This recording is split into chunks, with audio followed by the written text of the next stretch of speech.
आता है कि जैसे 1947 के बाद मतलब 4-5 सालों में कराची के अंदर जो आबादी थी वो 52% थी हिंदुओं की।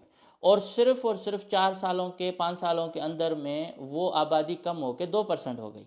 ठीक है। और आज भी जो लोग कहते हैं कि कराची सिंध का दारुल हुकूमत नहीं था, तो जब आप मेट्रोपोल से एंटर होते हो सामने दीवारों पे आपको पुरानी इमारतों पे नाम लिखे हुए नज़र आते हैं, 1901, 1800, 1700, इस तरह की आबादियाँ और इस तरह के घर नज़र आते हैं। तो उन्हीं से ही अंदाज़ा करें कि ये घर कोई हमने 1947 से पहले नहीं बनाए। कराची कैपिटल रहा, कराची हमेशा सिंध का दारुल हुकूमत उसमें रहा है। और उसके साथ ये जब अंग्रेज सरकार आए तो उन्होंने जो नाम रखे हैं वो भी सिंध के नाम से रखे हैं, जिसमें सिंध क्लब है और मेट्रोपॉलिटन कॉरपोरेशन की जो बिल्डिंग है, और उसके साथ जीएम से जो मेयर कराची रहा। अब ये बड़ी हिस्ट्री है, इसके पीछे नहीं जाते, लेकिन यार हमारे उन दोस्तों को पता नहीं क्यों एक प्रॉब्लम आती है सिंध के नाम सुनते हुए। तो मैं उनसे हमेशा ये गुजारिश करता हूँ कि देखें, हम आपस में भाई हैं, ज़बानें और ज़मीनें ये अल्लाह ताला की दी हुई हैं। सिंध कैसे क्रिएट हुआ, सिंध पे हमले कब से होते रहे, सिंध पर कौन लश्कर कशी करता रहा, ये एक लंबी चौड़ी दास्तान है। इसके लिए बुक्स अगर हिस्टोरिकल पढ़ेंगे तो पता लगेगा। लेकिन अपनी मन घड़त स्टोरियों से सिंध की आप अगर शनाख्त मिटाना चाहते हैं तो हम तो किसी को रोक नहीं सकते, उनकी मर्जी है। अब आते हैं कि ये जो मुतालबा है जिसकी मैं हिमायत इसलिए नहीं कर रहा कि इस यही सिमिलर मुतालबा इंडिया से आने वाले हमारे उर्दू स्पीकिंग का एक तबका, जो एक पॉलिटिकल पार्टी बनाई गई और आजकल वो है ही नहीं, उन्होंने भी यही शुरू किया कि हमें सिंध तोड़ के दे दिया जाए, सिंध 2 बनाया जाए, जनाहपुर बनाया जाए, वो भी बनाया जाए। तो इसलिए जब हम सिंधी उनको जायज़ नहीं समझते तो हम इंडिया के सिंधियों का ये मुतालबा किस तरह से जायज़ समझ सकते हैं। एक बात यह है कि देखें, सरजमीन किसी भी रियासत का हिस्सा ज़रूर होगी, खाली तो कहीं भी पड़ी हुई नहीं होगी कि आप नाम रख दोगे नया सिंध। आप राजस्थान का खाली बंजर ज़मीन उठाएंगे, आप किसी और रियासत से उठाएंगे, लेकिन आप उठाएंगे किसी न किसी रियासत के हिस्से की ज़मीन, जब जाके एक नया आप स्टेट क्रिएट करेंगे। ठीक है। और वो जो वहाँ लोग रह रहे हैं उनको आप जाके फिर आप कहेंगे कि ये हमारा सिंधियों का है और हमें दे दें, तो एक बिल्कुल फ़लस्तीन वाला काम हो जाएगा। मसला ये है कि सिंध कोई मैंने नहीं बनाया, किसी और ने नहीं बनाया, ना अल्ताफ़ हुसैन ने बनाया, ना सिंध के किसी कौम परस्त ने बनाया। सिंध एक कुदरती अल्लाह ने दी हुई सरजमीन थी, इस तरह से पंजाब भी अल्लाह ताला की दी हुई ज़मीन थी। पूरी दुनिया के हर खित्ते में जहाँ भी लोग जो ज़बान कल्चर अपना उनका है, वो एक कुदरती अल्लाह ताला की दी हुई उन चीज़ों को वो कंटिन्यूटी है जिससे आज तक हम आ रहे हैं। अगर मैं ज़बान बोल रहा हूँ, अगर मैं सिंधी बोल रहा हूँ तो वो मेरी तारीख़ है पिछली, और अगर कोई बलोची बोल रहा है तो वो उनकी तारीख़ है। अब सिंध के अंदर ये सारे लोग कैसे आते रहे, किस तरह से अंग्रेज़ों ने बाहर से सेटलर्स बुला के एक कैनाल बनाने के आड़ में और बहुत सारे और लोगों को जो है मिनारिटी में तब्दील करने की साजिश की, ये सारी एक हिस्ट्री अपनी जगह है प्री पार्टीशन की। लेकिन जो बम्बई से सिंध की आज़ादी की तारीख है, वो 1936 में सिंध आज़ाद हुआ है बम्बई से, बम्बई प्रेसिडेंसी से। और उसके बाद फिर सिंध असेंबली का क़याम आया है। अब तो पाकिस्तान का नाम और निशान भी नहीं था जब ये सिंध असेंबली बनी है। तो और सिंध असेंबली कहाँ बनी, न लाड़काना में बनी, न जैकबाबाद में बनी, न हैदराबाद में, वो भी कराची में बनी। तो इससे आप अंदाज़ा करें कि जो गवर्नर हाउस है, सीएम हाउस है, चीफ मिनिस्टर के अलावा सेक्रेटेरिएट है, सिंध असेंबली है, ये आज की बिल्डिंगें नहीं हैं, ये 1936 और 18वीं सदी की बनी हुई इमारतें हैं। तो उस पर पीछे बहरहाल हम नहीं जाते।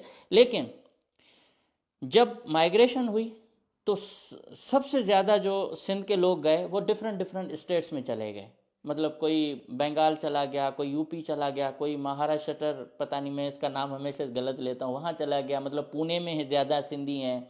तो सिंधियों ने वहाँ जाके अपने ज़ीरो से एक मेहनत शुरू की, क्योंकि इंडियन सिंधी जो यहाँ से चले गए थे वो यहाँ भी बिजनेस करते थे। फिर उन्होंने वहाँ जाके सब घर बार छोड़ के जब कैंपों में चले गए तो दोनों तरफ यही हालत हुई।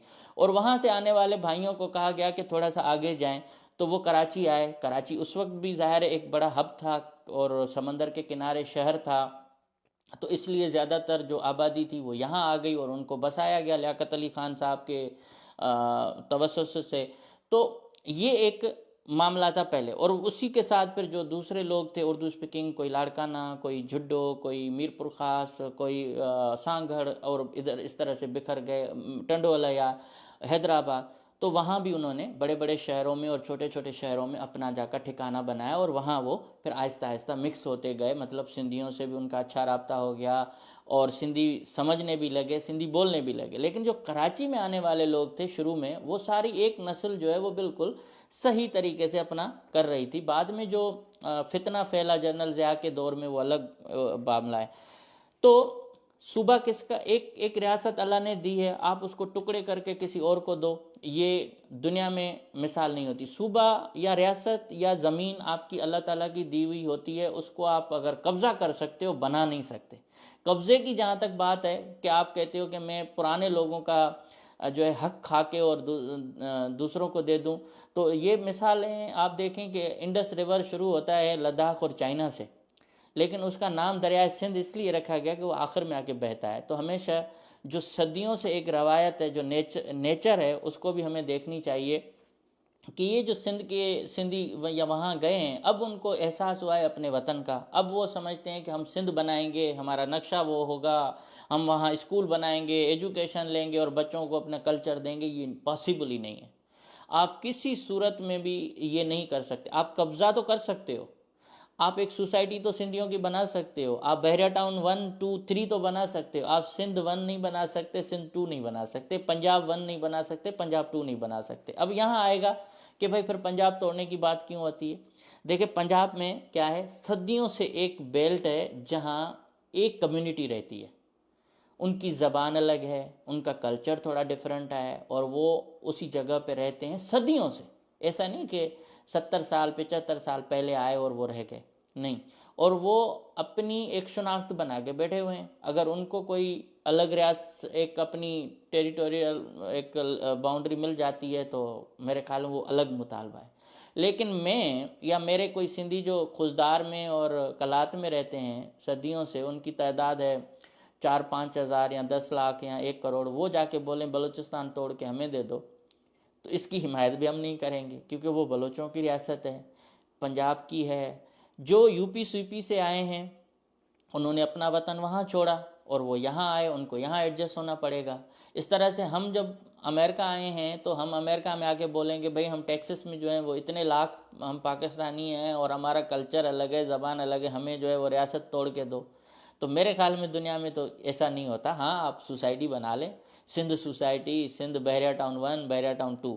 तो इसमें मुतालबे की किसी सूरत भी हिमायत इसलिए नहीं करूँगा कि यही मुतालबा हमारे जब अपने दूसरे भाई कर रहे हैं तो हम उनकी मुखालफत करते हैं, क्योंकि जो एक गॉड गिफ्टेड चीज़ है, जो कुदरत की दी हुई चीज़ है, हम उसको कभी भी नहीं कहते कि उससे छेड़छाड़ होनी चाहिए। वो चाहे दरिया हो, नदी नाले हों, कल्चर हो, इंसानों की रहन सहन हो, हर किसी का अपना है।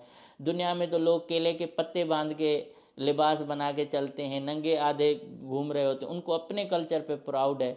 तो हम तो मोहनजोदड़ो की तहजीब के लोग हैं, तो हमें भी अपने कल्चर पे फ़ख्र होना चाहिए।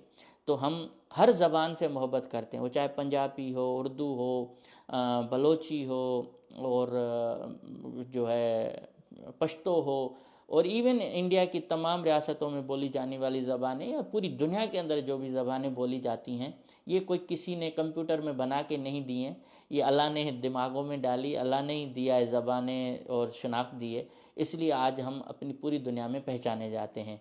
रही बात मुल्क की, तो भाई आपने 4 रियासतों ने रजामंदी से मिलके एक मुल्क बनाया।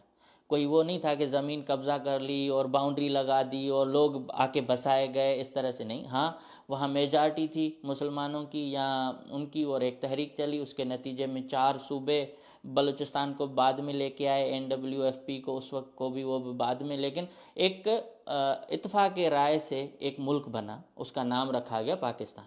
ये कोई पहले से बना हुआ नहीं था, ठीक है ना। ये इंडिया जो है था, पहले रियासत एक थी, फिर कब्ज़े होते रहे। तो कहने का मकसद है, उस वक्त सिंध का जो एक बाउंड्री जाती थी वो मुल्तान से लेके आगे तक, कहते थे कि कश्मीर तक की वादियों तक भी सिंध का एक वो हिस्सा बताया जाता था कि रियासत वहाँ तक चली जाती थी। तो हम बहरहाल नहीं जाते, बड़ी ज़्यादा बहुत सारे लोगों को तकलीफ़ होगी, लेकिन मैं इस मुतालबे की किसी सूरत हिमायत नहीं करूँगा कि इंडिया के अंदर नया सिंध सूबा क्रिएट किया जाए। हाँ, सिंधियों को अगर है तो उन्होंने अपना वतन नहीं छोड़ना था, उनको उनको इस खौफ में नहीं आना था कि हम छोड़ के चले जाएंगे, उन्होंने अपने जाके जानें बचानी थी। तो एनीवे उन लोगों ने अपना